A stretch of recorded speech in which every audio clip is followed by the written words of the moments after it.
Well, welcome to Move the Stairs. This is episode 103. We're recording on, this is Friday, February 28th. We're happy you're here joining us for today's exciting conversation. Yeah, today we're going to be joined by Deanna Campos-Miller, the director of the Campos Foundation, to talk about the challenges she's faced in her life and those challenges, how they inspired her to help underrepresented minority and female students through STEM education initiatives, and how she's building brand protection into her organization. Yeah, and Deanna has some really inspiring stories about the difference that Campos has been making and still makes in many students' lives. For the Campos team, it's all about giving back, helping the community, helping people grow. And they have a philosophy, they call it powered by heart. And this really builds a strong, resilient brand for all of the Campos companies.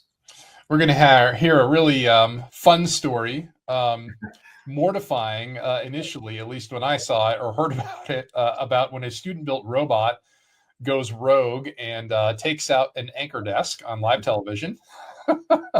Deanna's going to have some wonderful tips to share with you all on how she handled the situation and, turned what could have been something ugly into something that was actually, a really fun and not detriment to the actual live television broadcast, which is really cool. Yeah, it was a memorable moment. Yes. Deanna is also very excited about the 2025 events they have planned and how much difference the Campos Foundation will make in many students' lives. All right. So without further ado, good morning, Deanna. How are you? Good morning. How are you? Doing great. Welcome to the Move the Stairs podcast. Thank you for having me. We're super excited to have you on. We know you and your brother Marco are visionaries, and you've built a tremendous business and foundation. Now, Mitch mentioned, the powered by heart philosophy a couple of minutes ago. What exactly does that mean? So powered by heart is our motto. We live by that because we think it's so important to come from your heart even when running a business. So our foundation is connected with an energy company, as you know, Campos companies. But we know that even in doing that business, it's important to always lead with heart. So everything we do, all of our scholarship initiatives, our mentorship, internships, everything we do is led by heart. And we feel like that has not misled us in any way. We have been able to find success even in doing that when maybe that's not the most popular mechanism for business. It has worked for us. That's awesome. I want you to talk a little bit about your beginnings, because how you grew up really shaped your philosophy and how you look at serving the community and helping others. Tell us about your childhood and growing up, how that shaped you. Yeah, so I grew up in Denver alongside Marco. We're just the two of us. We grew up with a single mom in the Barnum area. So we were born and raised in that area. We kind of moved around a lot, but always stood close to our roots. Our grandparents were there. So that was kind of our foundation. And we are just very committed to that community. Our first school was Barnum Elementary. So we were able to witness firsthand kind of what it's like growing up in an underserved community with pretty limited resources. And then we were also able to learn how we could come out of that through education. So, Marco became an engineer. I went on to law school, and we were able to see how that opened doors for both of us, and wanting to continue to give that back to students who had potential and came from a similar situation. We wanted to be able to offer the same opportunities to them that we had been given. And that's where this whole kind of conversation about STEM comes into play, Deanna. STEM is known for cultivating skills and creative thinking, problem solving, of course. And it seems like there are STEM programs in a lot of schools, but not every school. So why is it important for you to highlight the need for STEM in education? Well, I think, as everyone knows, the world is moving really fast, and we have a lot of problems that can really only be solved by individuals who've been educated in STEM. Climate change, for example. We all know that we have infrastructure problems that can only be solved by engineers and visionaries in that field. So we know that that's critical. And you're right, those opportunities are not available in every school. And the schools that we serve tend to be Title I schools where those resources are limited or not there at all. So as we're shining examples of kind of what can happen when opportunity meets potential. And we know that there are students in these schools that have that potential. They just need someone to come in and show them, what STEM is. What do you do if you're an engineer? How do you make an impact on the world? Because it doesn't have, it's not, and at least in my view, and I have children of myself, and it's not viewed as a glamorous sort of profession. And I think it should be, because everything is related to STEM, and we all need it. We rely on it, and we need it to move the world and our country really forward. So we know how critical it is to offer those opportunities to students, especially students in need. That's awesome, because that may be something that they might not otherwise be exposed to. So that's awesome how many lives you guys are touching. As you know, all of us at MNC are former journalists, so we're always kind of preaching to clients and small businesses about the power of the media and how that can be helpful in many occasions. And some people are, a little afraid of the media, or they're a little bashful. They don't want to talk. What if something goes wrong? Well, we alluded to this earlier when you had an interview on a live television, and a robot went rogue on you. And it could have been like a real disaster moment, but you handled it so well. What could have been a real blooper turned into a great learning moment. Kind of walk us through what happened that day. So we had the opportunity, we have a large partnership with the Denver Broncos, which I'm sure we will discuss, but we were able to, because of that, have a lot of interviews and kind of a press tour leading up to a game sponsorship that we were doing. And we were very lucky to have help from all of you as far as how to handle the media and what to do in case there was an incident, I guess. And so that's what happened. We had one of our scholars, who's awesome, had built a robot in his school club and decided to bring it on stage. And he was just going to sort of demonstrate what it does and swirl it around. And at some point during the interview, just lost control, and the robot went wild and kind of crashed into an anchor desk. And like you said, it could have been, you kind of would have lost track of the messaging and what we wanted to say, which was, we were trying to communicate the impact that we were going to have by sponsoring that game. We were bringing in students that weekend that had never, most of them had never been to a professional sporting event. So we knew that what we were doing was important. And so I knew in that moment, because really of the media training that I received, that you have to get that message out. And if something goes wrong, talk about STEM and how in STEM we have problems and we overcome them and sort of move forward. And that's exactly what I think I said in that moment. I can't really remember, but I think I said something like, this happens in STEM, but hey, by the way, join us for the game on Sunday, because, we're trying to bring STEM to underserved communities. So I think that was incredibly valuable in that moment. If I had not had that in my head, I'm not exactly sure how that would have gone. It could have gone a totally different direction. Yeah, gone off the rails. Yeah. The focus is the impact on your messaging versus the robot's impact on the anchor desk. Crash. Yeah. Yeah. I remember, because I was actually in transit. Diane, who's not on the podcast record with us today, she was there with you in studio. And of course, I had worked to set this up. So immediately, as soon as we landed, I was like, I need to know how it went. I need to know how it went. I need to know how it went. And Diane texted me, and she's like, well, the robot went rogue and this, that, whatever. And I was staring at my phone, just dumbfounded. I was like, she pulled my leg? There's no way this happened. And she said, no, I'm dead serious. Here's the video clip. Here's what happened. And I was with my wife, and I looked at her, and she was like, what's wrong? And I said, the robot went rogue on the morning show today.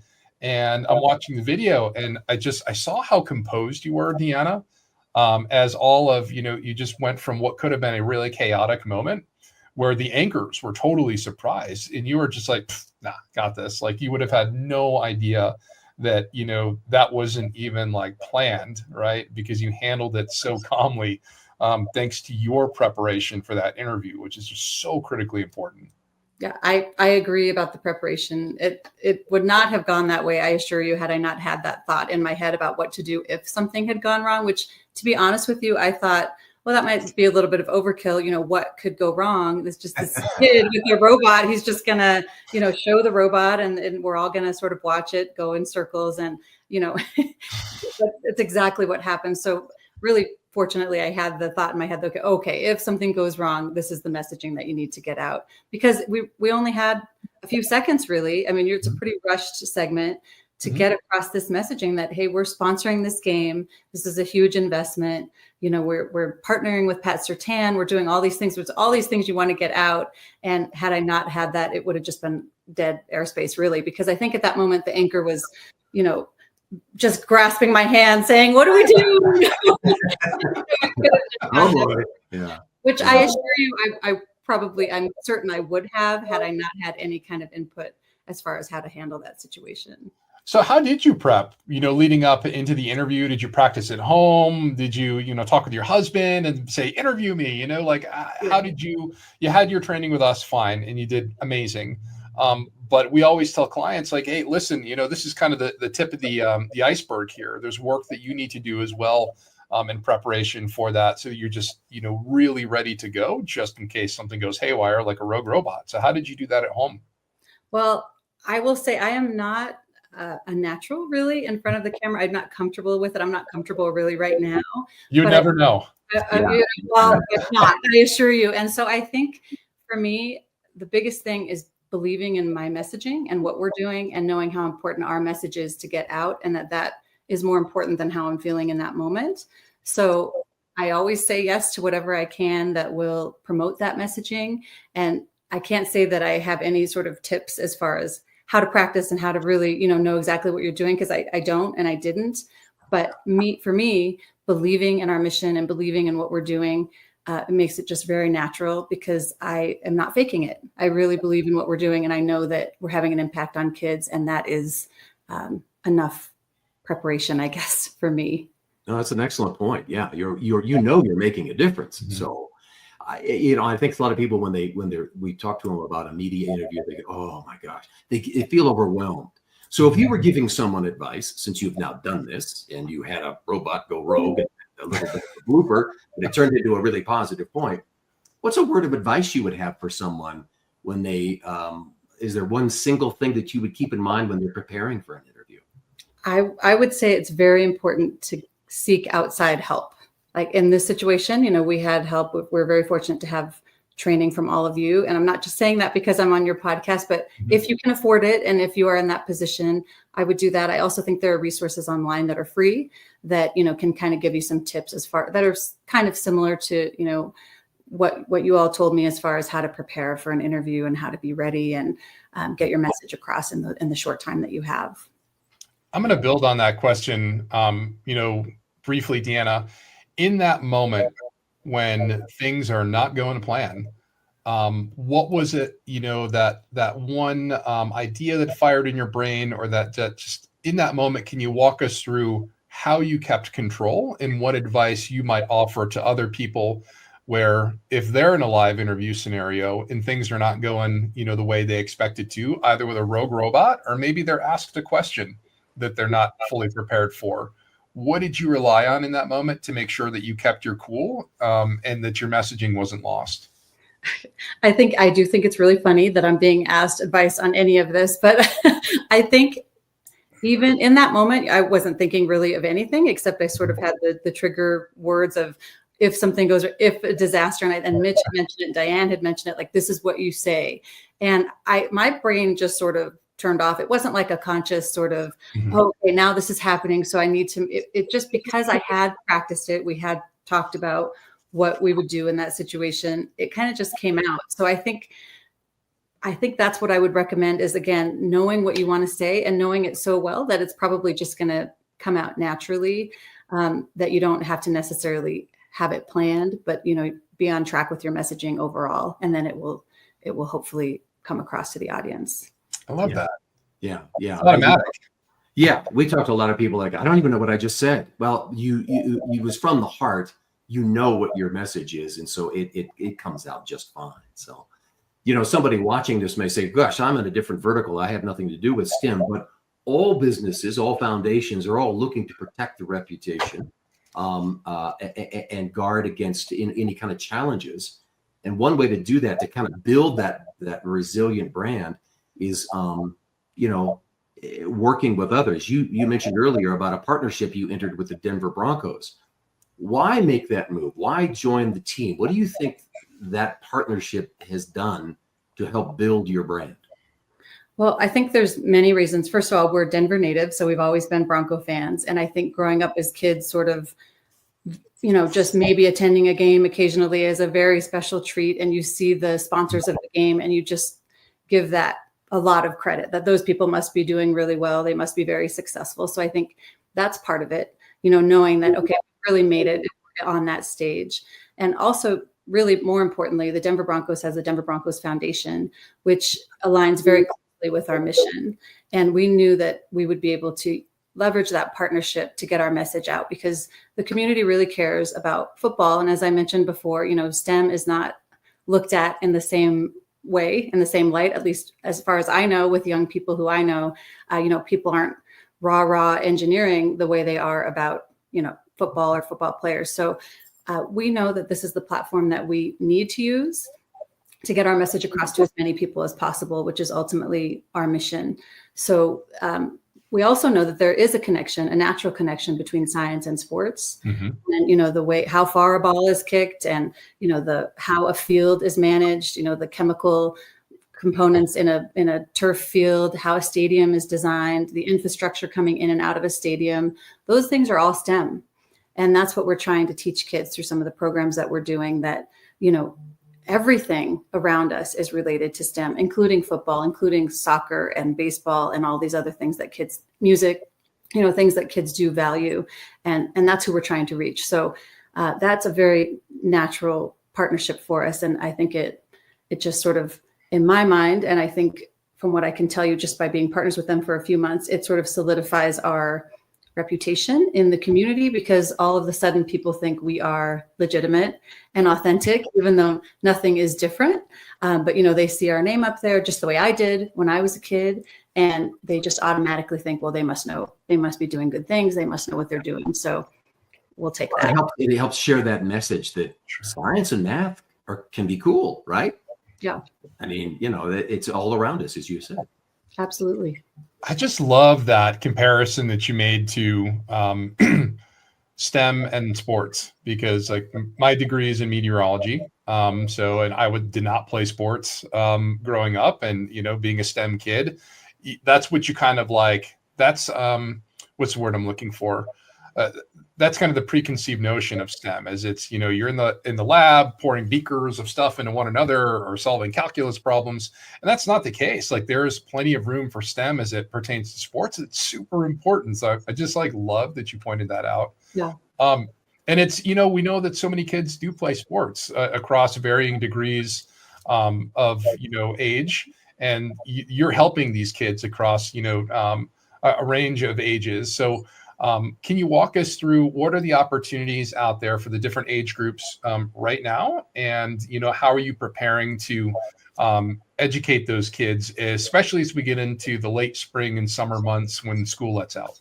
Yeah. So you mean it for us as a foundation, what we're specifically doing? Yeah. So our mission is to educate kids and help kids from kindergarten all the way through employment. Mm-hmm. So as far as the younger students, we do a lot of outreach with the Denver Broncos just to give them some exposure to STEM and why is STEM cool. We're doing a big rally at Lumberg Elementary coming up in May for International Day of Light, where we will kind of let them know, this light is STEM, this is how it works. And then also, here's the mascot, here's Miles, here's the cheerleaders, and a way to sort of bring that together. So we do those events, which kids are very excited about, especially with that connection with the Broncos.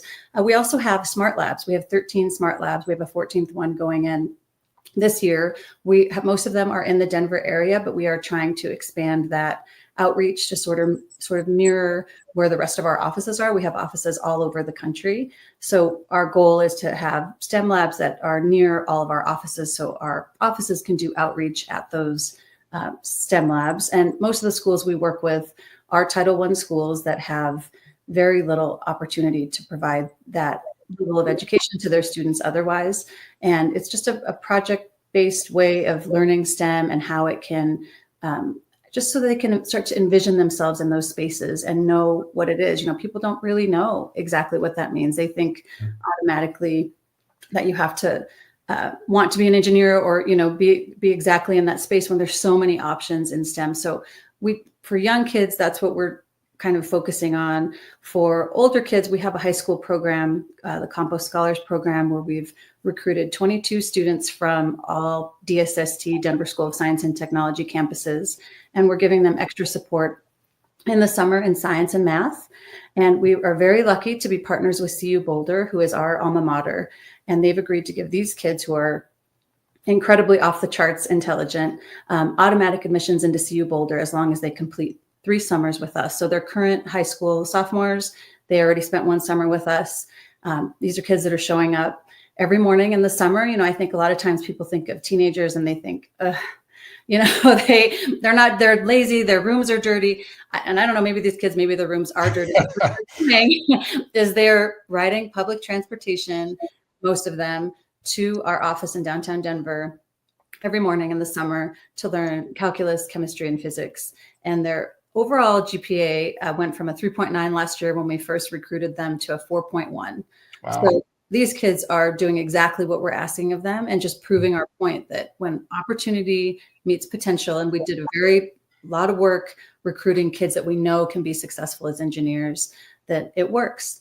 And beyond that, we do a lot of scholarships for all the colleges in town, Colorado School of Mines, CU Boulder, CU Denver, Colorado State University. We also do some work at Syracuse University and UC Merced in California. So we reach out to college students in that way, and we also offer internship programs. So we are doing our best to mentor and uplift students all the way through the process, but we are always looking for ideas and ways to increase that outreach. That's awesome. You know, there's another element to what you all do at the Campos Foundation, where I think you've just demonstrated how you touch so many lives, students of various ages. But the other thing that I think is very unique is that you're also hoping that other companies out there, like the Campos companies, which are across the country, follow your lead.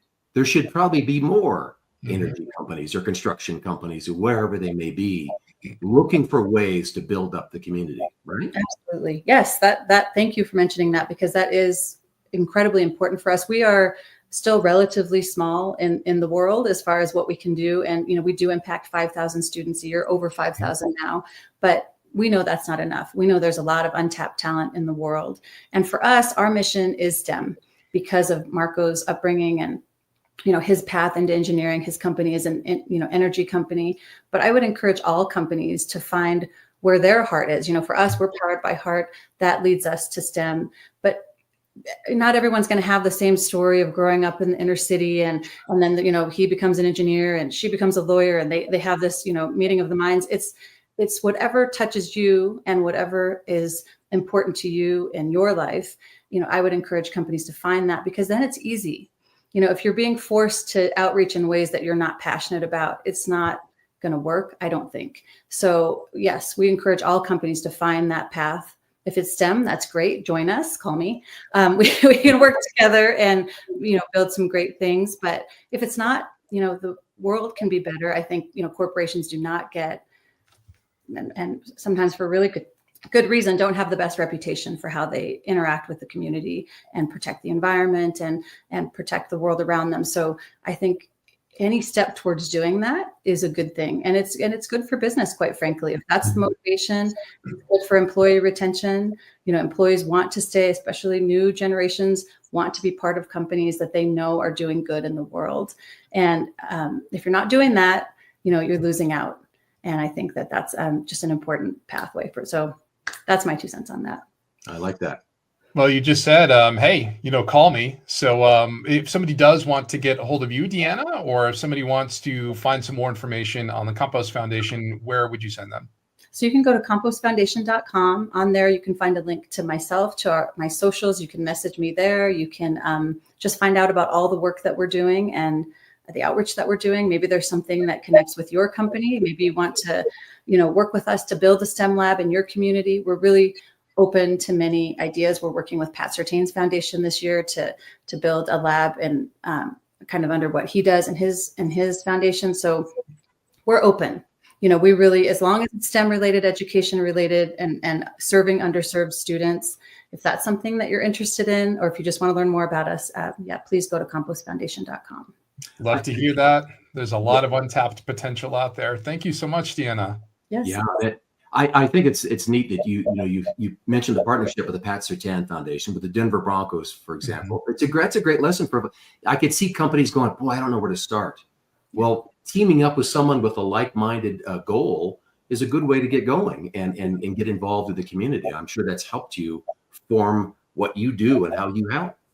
Absolutely. We know the community, so we already have done a lot of that work. So if you are looking to do that, or if you're looking to do something else, find someone who is already, working in that space and having success in that space, and just connect with them. People are desperate for help. And I think as long as you have the heart for it, you should just go for it and find the community that you really want to serve. Yeah, I like it. Awesome. Well, Deanna, this was an amazing interview. Thank you so much for joining us this morning and taking 25 minutes out of your day. We very much appreciate it, and would love to have you back in the podcast at a future date, hopefully with no more crazy robot stories. Or maybe more. I don't know. Yeah. If it goes viral, it's worth it. So let's just hope for a viral moment. We tell clients all the time, if there was some mistake that happened, show people how you overcame it. That's a great learning tool for others. So, yeah. Absolutely. Thank you so much for having me. I will always come on to share our message. Always willing to do that. So thank you. Awesome. Great. Thank you. Yeah. Well, that was a fun interview, Mitch. That was fun. I mean, you can just, when you hear her talk and Marco the same way, they just have a real passion for this and for helping. I almost get the sense that, they have the company going on it, but they'd rather focus more attention on the foundation because it's so rewarding. They're helping the community. And when they help others, the whole community wins. I loved it when she talked about, believing in your message, because people are like, oh my gosh, I don't want to interview. I'm nervous. It's like, just, what your message is. What your goal is. That this is a solid thing you're doing. Just lean on that. You don't have to be perfect. You don't have to be a game show host. You can if you just let people know what you're up to, I think you're going to communicate the value you're bringing, and that builds your reputation, that builds that brand. Well, that authenticity, it's such a full circle, moment that you have when we talk about, working with people who are important to your business, your nonprofit, to interviewing with media, to, long-term, longevity of your business or your nonprofit organization. That authenticity is at the core of everything you do. Yeah. And that shines through with media interviews. It shines through when you're talking with these kids that you're helping. It shines through when you're, telling newly hired engineers about, this really amazing, give back that you have for, a nonprofit foundation that helps underserved and minority students with STEM. It's amazing. Well, we want to thank our special guest, Deanna Campos-Miller from the Campos Foundation, for joining us today for this great discussion. We hope you'll continue to watch this Move the Stairs podcast. Thank you for watching and for listening. We'll have another episode very soon, a new episode of the Move the Stairs podcast.